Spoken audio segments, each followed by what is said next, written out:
Allah subhanahu wa ta'ala does not force anyone to accept any specific religion.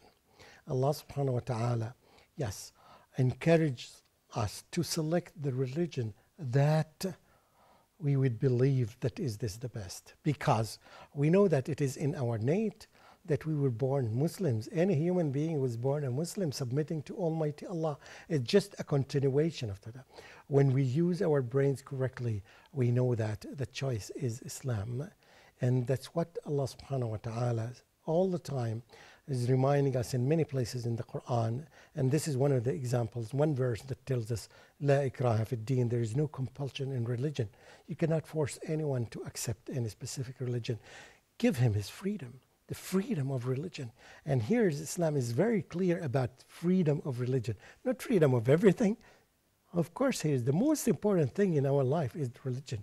So here's the freedom of religion. So all our time, as we know that, we go through chain of tests, endless number of tests. Nobody knows how many tests have you gone through except Almighty Allah. One test we confront and we pass it, then we are elevated to another standard, a higher level of tests. We get another test and we pass it successfully. Then we go to another level and another level and another level. And this does not end at all. It's endless until we die and we meet Almighty Allah. Depending on the number of tests and the number of successes that a human being does as a Muslim, he will be in a certain place in paradise, inshallah. Now I'm reminding you of a story of a woman that shows us that she confronted two options. She was in such a critical situation that may be very difficult for any human being in her situation would take the right decision unless he or she is a Muslim. Now this story is about Hagar, the wife of Ibrahim, Prophet Ibrahim, messenger of Allah, Ibrahim alayhi salam. When she was in that situation, when he was commanded by Almighty Allah to take his wife and his newborn baby Ismail alayhi salam, and he was commanded by Almighty Allah to leave her in the desert of Arabia in Mecca. And he was in that situation. He, of course, obeyed the command from Almighty Allah.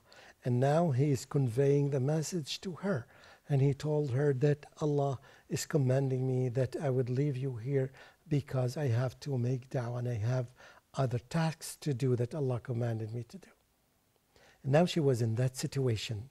A woman by herself alone in a huge desert.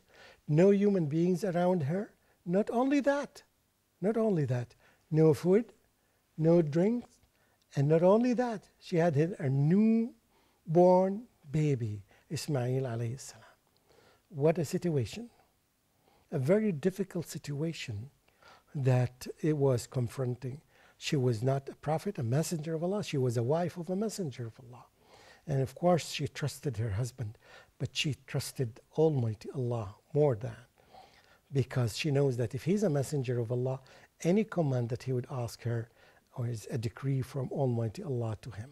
So she was in that situation, either to say no, which is mainly is option number 2, and she would find many excuses for that. She would say that there are no human beings, nobody's going to help me, there is no water, the child will die, I will die, there is no food, and she can find lots of excuses, which is very logical. She can give very logical excuses. Any human being now would say that.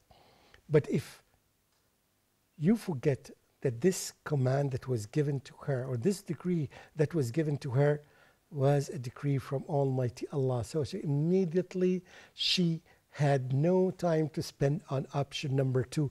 Rather, she spent her time on option number A, which is a divine decree, which is command from Almighty Allah. And she wanted to verify this command. She wanted to double check and to be 100% sure that it is not the opinion or the personal opinion or the personal viewpoint of Ibrahim alayhi salam. Rather, she asked him this question. And this was the only legitimate question, and it is the question that any Muslim should ask before he or she takes a decision. Any of us, before we take any decision, we ask this question that she asked.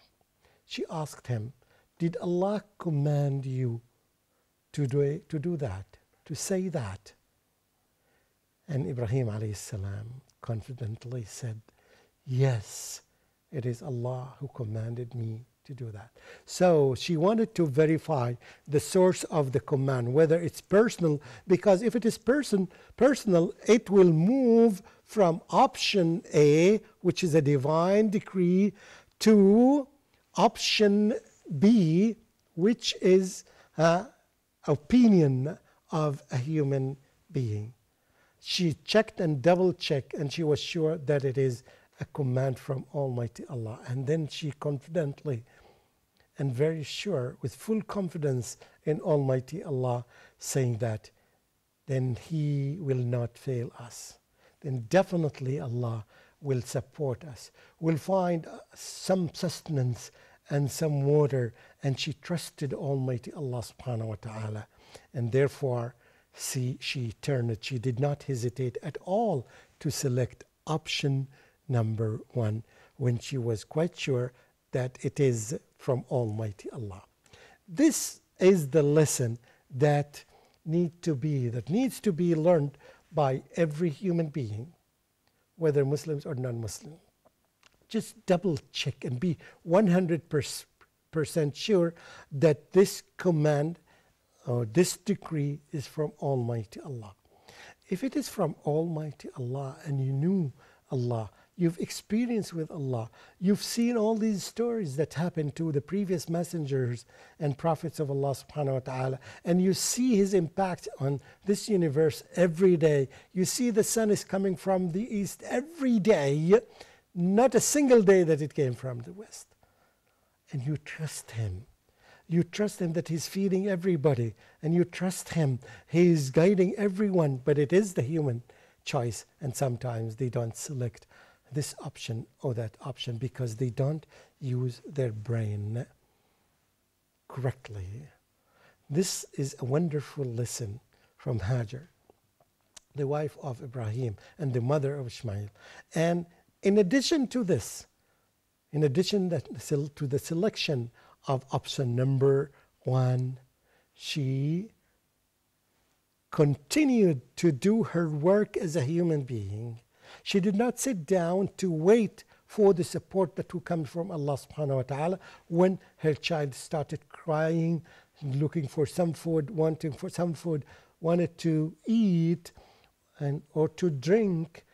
She started to do her human act by going here and there. She was moving for a long distance to find the food for the child and water for the child. She did it once, and she did it twice, she did it thrice, she did it 4 times, 5 times.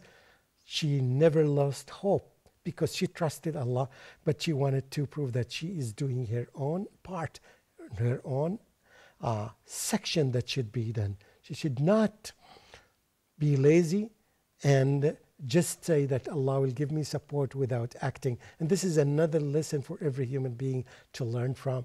But our focus today is that all the time when we have 2 options and we know that these 2 options, one of them is divine and the other one is non-divine, we know our job, Muslims. We don't hesitate.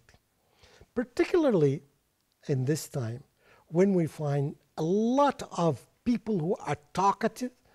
They talk nonsense most of the time, and they try to find some logic, and of course they may have some logic, but with this logic that does not reach close to the divine decree, we know that our job and our task is only to select task number 1 and option number 1. Because this is the safest. It saves us in this life, and it saves us in later life. Option number 1. A reminder for everyone is that this is our task, and this is the promise that we gave Allah when we remind ourselves by saying La ilaha illallah.